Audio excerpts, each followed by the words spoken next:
Sounds great. So I'm Cynthia Baer and I am in Atlanta, Georgia. Atlanta is massive. And so there are a lot of people in Atlanta because basically it covers about a third of the state. I stay pretty hyper focused in the in-town market and the surrounding areas with a true emphasis on the east side of Atlanta.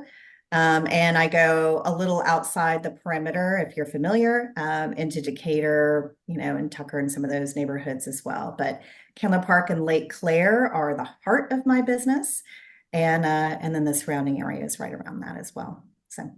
Well, and I think you said hyper focus, and it seems to me like that's what you're known for is because you keep it tight.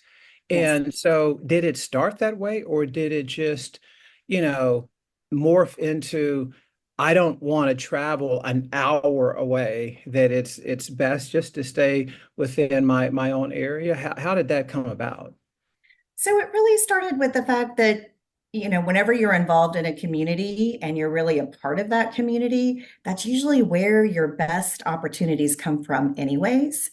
And what I realized is that I could best serve clients when I really understood the ins and outs of that particular area. So if I'm looking at Douglasville, for example, which is a suburb of Atlanta that a lot of people in Atlanta would service, that's not really the best way for me to take care of my client.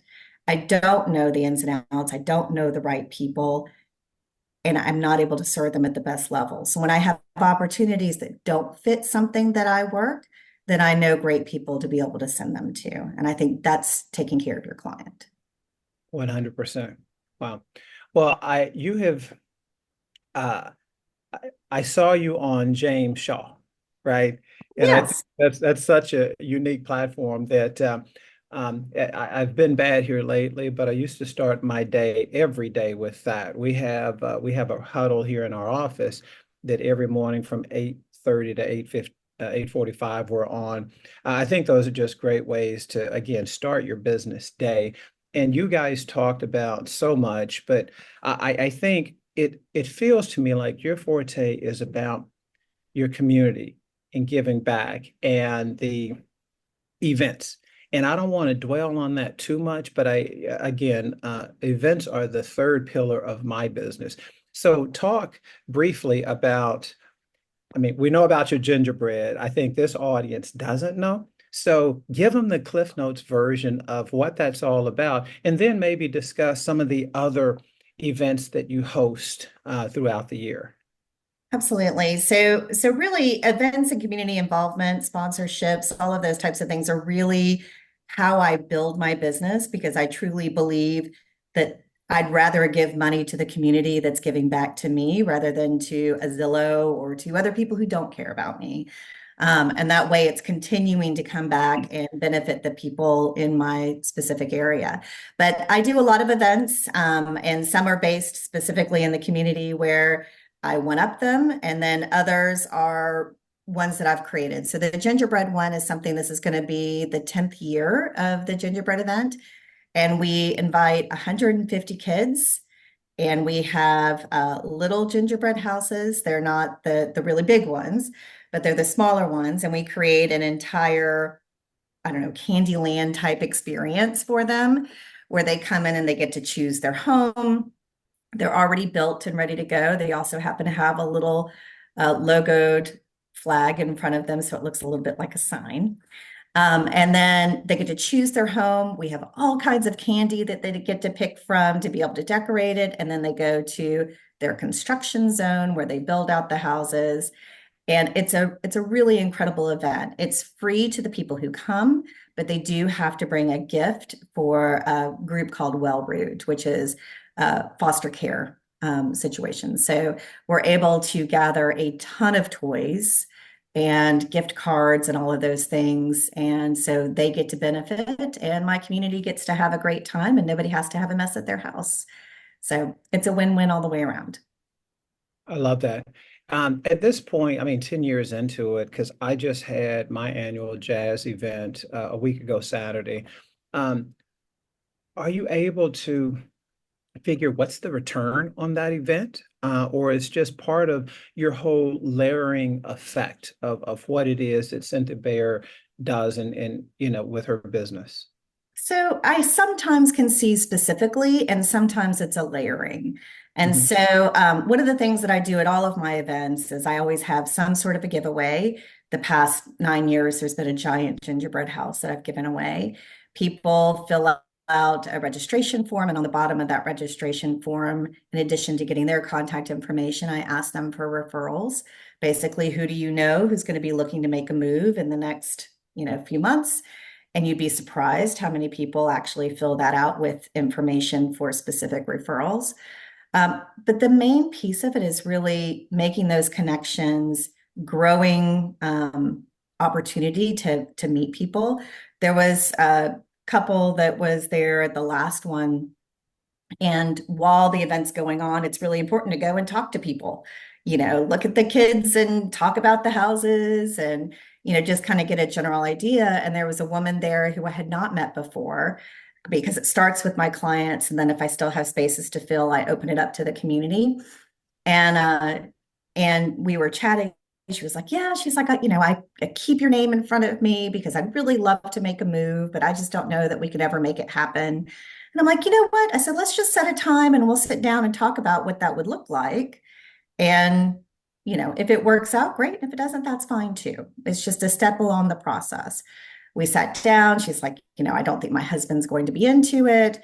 We went through the whole discussion, gave her some basic information, and it's been many months later, but I sold them $1 million house and I'm listing their current home for 750. So at the end of the day, it's almost $2 million worth of business for somebody who showed up at my event and I had a conversation with. Love that. Love that. It's funny. Again, you can teach this old dog new tricks. With all the events that I've hosted, I've really never focused on my clients bringing maybe a guest until this last one. Mhm. And I think we had two visitors that both brought like six people, and they all just ran it and raved. Now, again, I need to do a better job of getting their information, but I love the fact that same thing. We, right at the end of the event, because I felt like my numbers were a little shorter than I wanted. So I'm like, you know what? Bring a friend. And it's amazing that those who love you, right, they were eager. And one in particular who does all my custom baskets, she kept calling. She's like, Ben, I've got another one. I've got another one. I've got another one. And so it ended up just a beautiful event. And I think that's a great way to, again, expand your database, meet new friends and new family members. So, and I know that the gingerbread event's not the only one. I think you do a few other events. Are they all, do you just join into maybe festivals or things that are already being offered in the city and you support that, or you create your own? It's a mixture of all of that. And I try really hard to focus on different ways to connect. So, I have things that are specific for my clients, and then I have things that are specific for neighborhoods. And then I like to sponsor things, but I think that the challenge that people run into the most whenever they're like, well, I'm sponsoring all these events and I'm not seeing a return is because you have to be deep into it. And so, like, for example, right now, I'm the presenting sponsor for the neighborhood movie nights, and we have a slate of 6 movie nights. And so I could just pay them the money and they'd put up my logo and we could call it a day. But instead, I am involved in the committee and I try and come up with ideas to make the prior to the movie part more fun. I bought a popcorn maker. And, I don't make the popcorn myself, but my husband and my daughter and her boyfriend, they make the popcorn for me. And then I'm able to set up my table. And while people are waiting for their popcorn, I have giveaways. I always have lots of fun things for kids. And then I usually have some sort of giveaway people want to register for. And it gives me the opportunity to talk to them because they're waiting on their popcorn. And then it also gives me the opportunity to push these things out into the neighborhood as, isn't this such a fun event? This is something that we're, inviting everybody to. It gives me chances to talk to people. So like I talked to a woman last Friday was one of our movie nights, and she's like, I live in this particular condo development. And she's like, I've been watching your social media and I really wanted to be able to talk with you about moving into this neighborhood. And I'm like, great. That conversation would have never happened if she didn't show up and I'm aware of what's going on. So it just gives lots of opportunities. And then for that also, my children are now much older. I used to be very, very involved in the elementary school age, and my youngest is now 18. And so I've kind of lost some of that deep personal relationship with the younger families.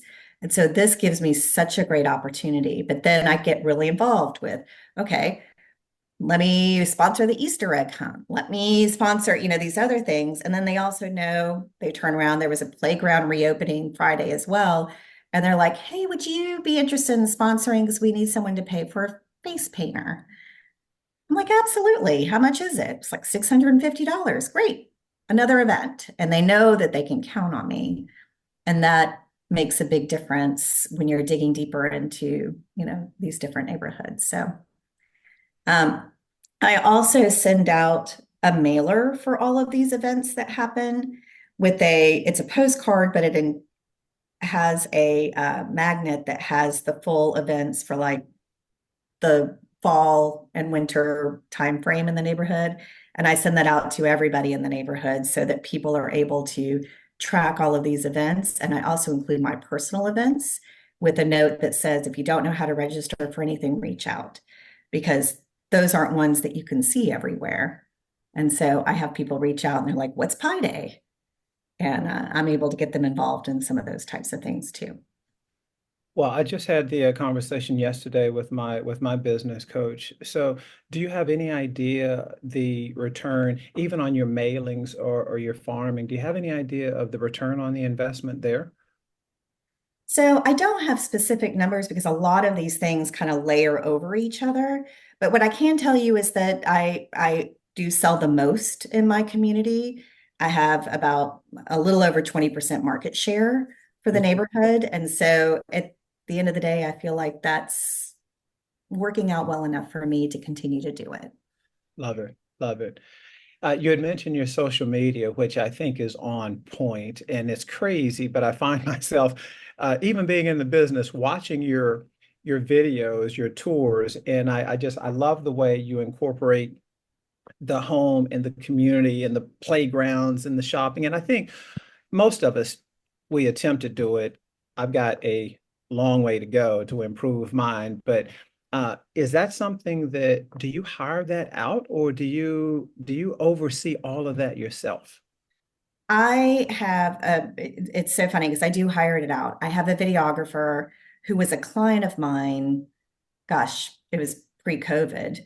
And at that point in time, we were selling his house and he had taken a drone video of his house just because he likes to do those types of things. And he was like, here, I'm sending this over to you for you to use on your Instagram. I never knew what to do on my Instagram. And I'm like trying to figure out how do I attach this drone video for him. And I finally was just like, I have to be honest with him. I don't know how. And he was like, oh, why don't you come over and I'll teach you? And I'm like, great. Because I was so mortified that the client knew more than I did about how to market his house. And then we learned and we went through it. Then he was just like, you don't seem excited about this. And I'm like, I'm really not. And I'm like, this seems like such a great idea, but I'm not really good at that. And he Mhm. was like, would you have any interest in me doing this for you? He was like, I think it would be a fun outlet for me. And I'm like, yes. And so we've continued this relationship and continued to grow. And, he does a really good job of asking me questions so that when we do the walkthrough videos, he's getting what he thinks it needs. And then he does all of my editing and that type of thing. So you can usually tell when they're my personal posts versus his posts because they're not nearly as cute. I think this falls into the who not how, and I believe that's a great book that really it moved me. And I think we live in this age today that as the rainmaker, we think we want to do it all, but then we realize I can't do it, right? I know my success manager is better at certain things than I am, and it took me a long time to give that up. And now that I have it, I don't ever want it back because she is. But it is what it is what it is. And I think most of us we need to get to that point and realize that it might be a better use of your time and energy to hire that out instead of just, like I said, I get so disappointed with my effort because I don't know how to do these things and I really don't want to learn because I think that the learning curve is too much for Ben Baker, but it is what it is. I digress. So I will move on from, so hire it out if you want. And I think that there are so many today that just like that gentleman. It's not like it's going to cost you an arm and a leg. And that's something that they're passionate about. And I'd much rather have that person on my team, right? I now have a video guy down the hall who's got a studio, and we try to get together about every 3 weeks. And so I love the rhythm and the cadence of that. So do what you have to do to keep moving forward and serving your And clients at a high and level. he's an advocate, you know, Yeah, so that makes it even better, is that he's somebody who just really believes in me, and he also has worked with me so he can kind of help guide me as to what was important to him as he goes through it. So right. it's a really great relationship. It's a win-win. You had mentioned um, that not just giving back to the community, but I think you said Root, which is an organization that folks bring these toys and stuff to. Did that help?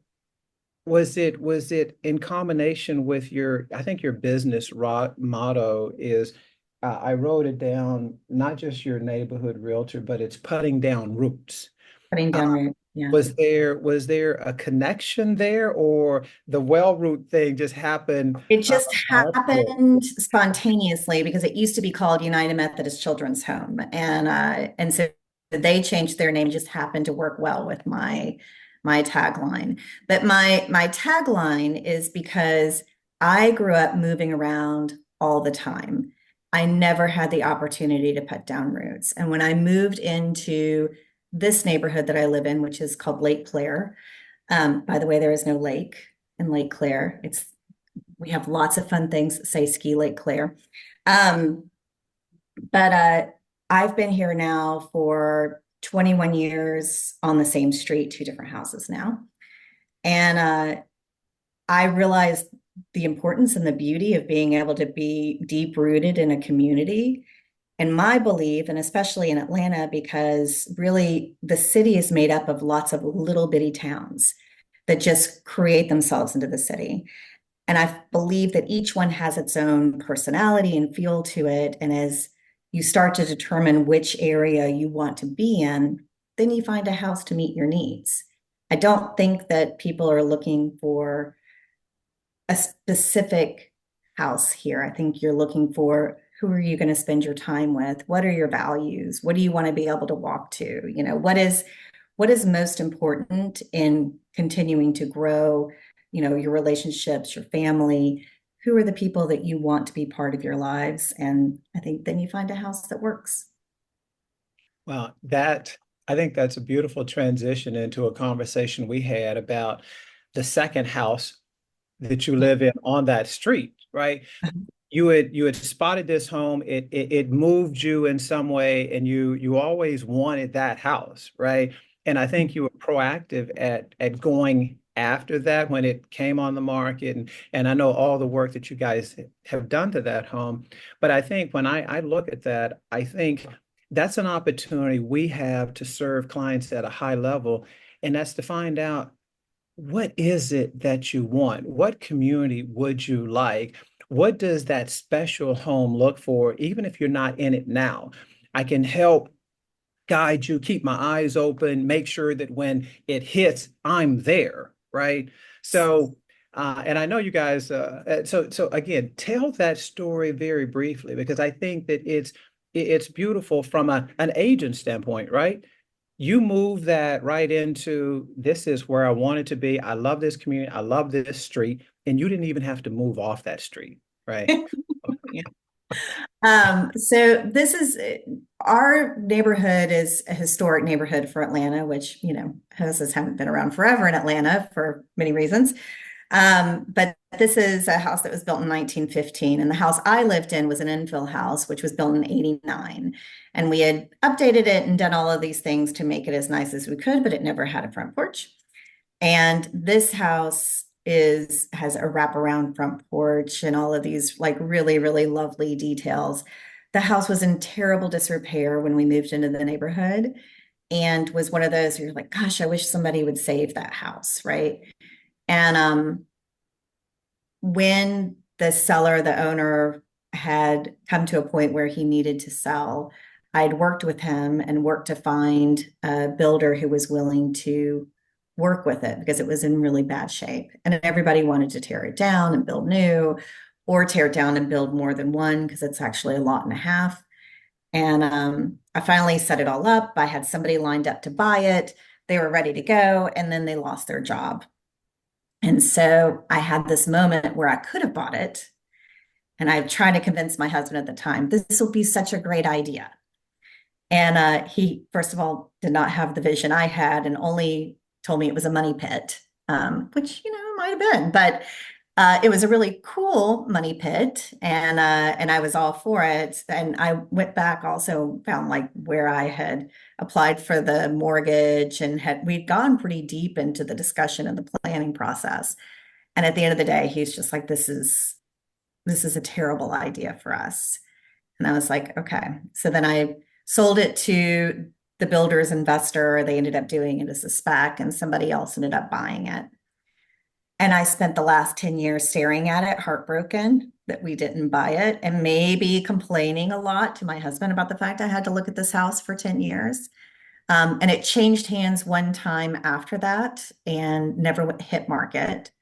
And then I was disappointed. That was my other chance I could have had it. And then those people called me to list it.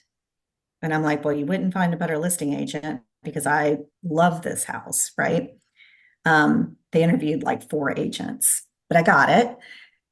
And then, even though it didn't make a lot of sense for me, I decided that I really could not let it go. People were calling and knew it was coming and wanted to know what the pricing was, and I didn't want to tell them about it. So, it took a lot of convincing, but I finally convinced my husband that this would be a great idea to move into a bigger house, even though we had less children. And so we made the move. And then basically, because it was across the street, they didn't use a truck. And every piece of my belongings, the entire neighborhood saw as a parade going across the street. So it was really fun. But I love it. It's a really special property. So I love that story, and I hope that when I'm in Atlanta, I might get an invite over for coffee because that's just who I am. I like inviting myself. absolutely. Yeah. Well, Absolutely. make We'll sure sit, we'll you sit on the front porch. rock on, and have something sweet to eat because my last name is Baker. Okay. I'm just saying. So, Cynthia, I love you, sweetheart. I appreciate you giving us a few minutes of your time as we leave. Is there something that you'd love to share?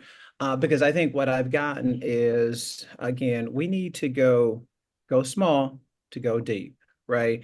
And I think you've shown that being hyper local can be hyper beneficial, right?